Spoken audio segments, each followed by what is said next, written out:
Hello, everyone. Welcome back to Unfiltered Zone, where we say what everybody's thinking, but don't say out loud. I'm your host, Renee, and today's episode is for everybody living in that in between space. Not quite married, but definitely not fully free either. Today, we're talking about legally married, emotionally single. Yeah, let that sit for a second.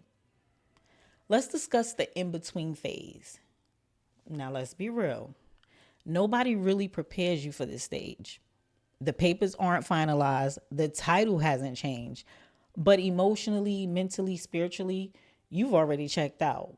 You're no longer invested. The love shifted, or maybe it disappeared completely. But the world still sees you as married. And that's where things get complicated because now you're asking yourself, is it wrong to move on?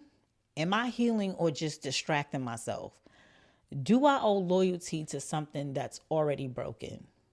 These are questions that may come up. Now, why do people date during divorce? I know. Don't fight me in the comments. Let's not judge it. Let's try to understand it. Some people start dating because they've been lonely for years, even while married. Now, I've never been married, but I have been in long term relationships. And there were moments where I felt alone. Like my person was around, but they weren't present. Make sense? They're craving connection, validation, or just to feel seen again. They're trying to remind themselves they're still desirable. Or honestly, they're just ready to move on. And here's the truth nobody says out loud. Sometimes the relationship ended long before the divorce started. So while it looks fast to outsiders, to you, it's been over. Now let's talk about healing versus escaping. Here's where we have to get honest with ourselves. Are you dating because you've healed or because you're avoiding the pain? Because those are two very different things. Dating while still emotionally wounded can look like jumping from person to person, ignoring red flags just to not feel alone, comparing everyone to your ex. Sidebar. I used to do that a lot when I started back dating. My ex paid all the bills. I never opened the mail unless I was expecting something. So when it came to dating, one of the questions I used to ask was, is this person a 50-50 type of individual or are they a provider? That's just an example. Again, never married, so maybe expectations are different. Another emotional wound could be expecting someone new to fix what you haven't processed yet.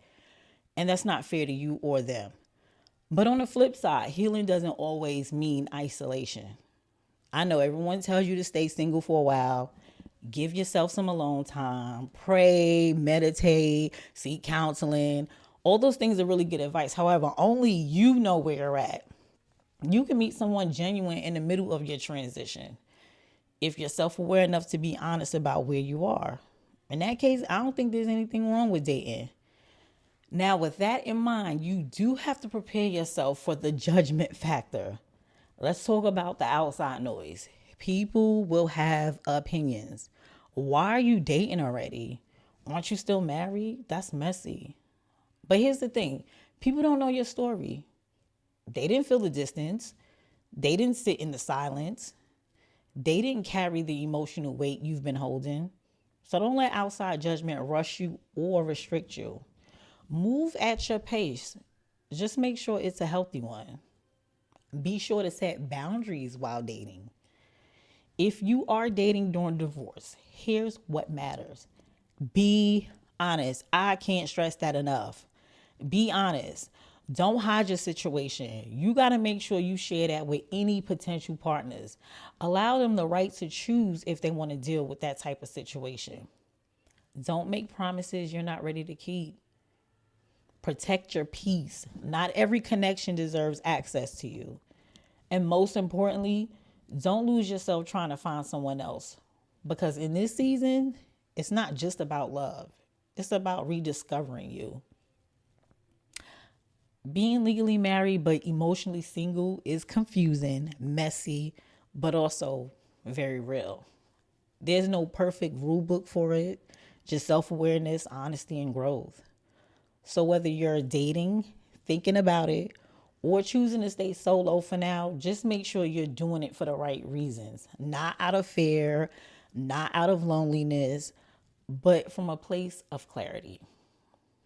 If this episode hit home for you, make sure you share it, subscribe, and keep rocking with Unfiltered Zone, where nothing is off limits. Until next time, stay real.